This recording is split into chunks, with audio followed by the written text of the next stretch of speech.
இன்றைக்கி குரு வியாழன் கிரகத்தை பற்றி பார்க்கலாம். குரு பொதுவாக எப்படி சூரியன் அப்பா, சந்திரன் அம்மா அப்படின்னு சொன்னோமோ, இது குரு குழந்தைகளை குறிக்கிறது. குழந்தைகள், சில்ட்ரன், இதை குறிக்கிற ஒரு கிரகம்னு சொல்லுவாங்க. அதே மாதிரி ஒரு பெரிய நட்சத்திர கூட்டத்துக்குரியது. குரு ஒத்தையா இல்லை, பழைய நட்சத்திர கூட்டம் சுற்றி இருக்குது. சூரியனை விட கிட்டத்தட்ட 500 மில்லியன் மைல் தூரத்தில் இருக்கார். ரொம்ப பெரிய கிரகம், ரொம்ப வலிமையான கிரகம். இதை ராட்சச கிரகம்னு கூட நிறைய பேர் சொல்லுவாங்க. ராட்சச கிரகம்னு சொல்லுவாங்க. இதோட விட்டம் நீங்கள் பார்த்தீங்கன்னா ஏறக்குறைய பூமியோட விட்டத்தை போல் 10 மடங்கு பெருசு. பூமியோட விட்டத்தை போல் 10 மடங்கு பெருசு. குரு சூரியனை ஒரு தடவை சுற்றி வரணும்னு வச்சுங்களேன், அது கிட்டத்தட்ட 12 வருஷம் ஆகுதுங்க. 12 வருஷம், அவ்வளோ லாங் டைம் எடுத்துக்குது அது. ஏன்னா அவ்வளோ பெரிய கிரகம், அதோட ஸ்பீடும் அந்த மாதிரி இருக்குது. அதே மாதிரி நம்ம பூமிக்கு ஒரு சந்திரன் இருக்குது இல்லையா, செவ்வாய்க்கு 2 சந்திரன் இருக்கும். குருவுக்கு மட்டும் 11 சந்திரங்கள் இருக்குது. குருவுக்கு 11 சந்திரங்கள் இருக்குது.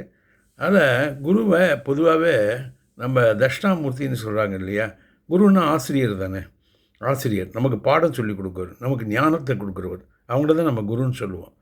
அந்த மாதிரி குரு நம்ம கோவிலில் தட்சிணாமூர்த்தின்னு ஒரு கடவுள் இருக்கார்ல, அவரோட அம்சமாக தான் சொல்கிறாங்க. அவர் உலகத்துக்கெல்லாம் ஞானத்தை கொடுப்பவர் குரு பகவான். ஆக்சுவலாக குருவை தேவகுருன்னு சொல்லுவான். தேவர்களுக்கெல்லாம் அவர் குரு. புராணத்தில் பார்த்திங்கன்னா தேவர்களுக்கெல்லாம் குரு பகவான் அவர் தான் குருவாக இருப்பார். அசுரர்களுக்கு பார்த்திங்கன்னா சுக்கிரன் குருவாக இருப்பார். ராட்சசர்கள்லாம் பார்த்திங்கன்னா எல்லாருக்குமே சுக்கிரன் தான், சுக்கராச்சாரியார்னு ஒரு கேரக்டர், அதுதான் சுக்கிரன். இந்த குருவும் சுக்கிரனும் எனிமீஸ்ன்னு நிறைய பேர் நினச்சிட்ருக்காங்க.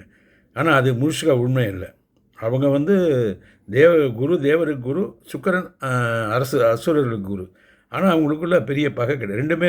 ரெண்டு பேருமே நாலேஜ் உள்ளவங்க. அதனால் அவங்க 2 பேரும் ஜாதகத்தில் சேர்ந்திருந்தாலும் அது ஒரு அதிர்ஷ்டம் சொல்லுவாங்க. அந்த இடத்துல நன்மையை கொடுப்பார். அவங்க நிற்கிற இடம், பார்க்குற இடம் எல்லாத்துலேயுமே ஒரு நன்மையை கொடுப்பாங்க.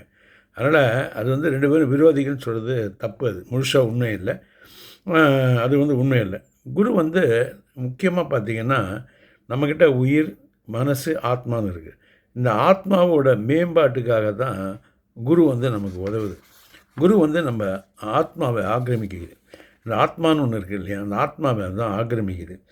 ஒருவோட ஜாதகத்தில் 9ஆம் இடம், 9th பிளேஸ், 9ஆம் பாவம் குரு, இது ரெண்டையும் வச்சு போன ஜென்மத்தில் அவங்க என்ன நன்மைகள் பண்ணாங்க, கெட்டது பண்ணாங்க, எல்லாத்தையும் நம்ம கண்டுபிடிச்சிடலாம். அதனால் இந்த ஜென்மத்தில் அவங்களுக்கு என்ன மாதிரி பலன் கிடைக்கிறதுன்றதையும் நம்ம கண்டுபிடிச்சிடலாம். அதனால் குரு 9th பிளேஸ், 9ஆம் பாவம், இதை வச்சு நம்ம ஈஸியாக கண்டுபிடிச்சிடலாம். ஒருத்தர் ஜாதகத்தில் பார்த்திங்கன்னா நிறைய கஷ்டம் வரும், ரொம்ப கஷ்டப்படுவாங்க. ஆனால் அவங்களுக்கு குரு மட்டும் நல்ல இடத்துல இருந்தால் எந்த கஷ்டமாக இருந்தாலும் காப்பாற்றிடுவாங்க. உதாரணமாக ஒரு இடத்துல தனியாக ஒருத்தர் போகிறாருன்னு வைங்களேன், கை நிறைய பணம் இருக்குது, நகை இருக்குது, எல்லாம் இருக்குது. திடீர்னு ஒரு 10 பேர் கத்தியை காமிச்சு, துப்பாக்கி காமிச்சு, மிரட்டி எல்லாத்தையும் பிடுங்குற டைமில் திடீர்னு ஒரு 2 போலீஸ் ஜீப் வந்ததுன்னா எப்படி அவங்கள அரெஸ்ட் பண்ணிட்டு போயிடும். அந்த மாதிரி திடீர்னு அவங்கள காப்பாற்றிடும். குருவுக்கு அந்த சுபாவம் உண்டு. குரு ரொம்ப நல்ல கிரகம், இருக்கிறதுலேயே ஒரு பெரிய கிரகம். ரொம்ப இக்கட்டான நேரத்தில் நம்ம குரு தான் கை கொடுப்பார். குருவை நம்ம வணங்கிட்டு வந்தால் நம்ம குரு நம்ம கை கொடுப்பார்.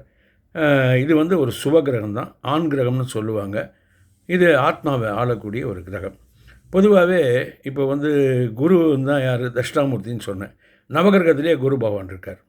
ஆனால் அவரையும் நம்ம கும்பிடலாம், தட்சிணாமூர்த்தியை கும்பிடலாம். அதே மாதிரி இந்த மகான்களில் நமக்கெல்லாம் உபதேசம் பண்ண மகான்கள், ஆதிசங்கரர், அதே மாதிரி ராமானுஜர், மாத்வாச்சாரியார், அதே மாதிரி நிறைய ராகவேந்திரர், சாய்பாபா, இவங்கெல்லாம் இந்த குருவோட அம்சம்தான். ஏன்னா மக்களுக்கு நல்ல விஷயங்களை, நல்ல இதை போதித்தவங்க, ஞானத்தை உண்டாக்கினவங்க. அதனால் அவங்களையும் நம்ம கும்பிடலாம். வியாழக்கிழமை இந்த குரு பகவானுக்காக நீங்கள் இதை பிரார்த்தனை பண்ணிட்டு வந்தீங்கன்னா, இவங்கெல்லாம் பிரார்த்தனை பண்ணிட்டு வந்தீங்கன்னா வாழ்க்கையில் எந்த கஷ்டம் வராது, நல்லாயிருக்கும். குருவோட நிறம் மஞ்சள். அதனால் குருக்கு ரொம்ப உகந்த உலோகம் என்னென்னா கோல்டு, அதான் உயர்ந்த கிரகம். அதனால் ஒரு கையில் சின்ன தங்க மோதிரம் போட்டால் கூட, ஒரு 2 கிராமில் போட்டால் கூட, இன்றைக்கி தங்கம் அதிகமாக இருக்குது, இருந்தாலும் 2 கிராம் போட்டால் கூட அதுக்கு ஒரு குருவோட ஒரு அம்சம் அதில் உடம்போடு இருக்கும். அதுவும் உங்களை காப்பாற்றும். வியாழக்கிழமை மகான்களோட தரிசனத்தை பாருங்கள், நிச்சயமாக அது வாழ்க்கையில் நல்ல வழியை காட்டும். இப்போ அடுத்ததான் நம்ம சுக்கரனை பற்றி பார்க்கலாம்.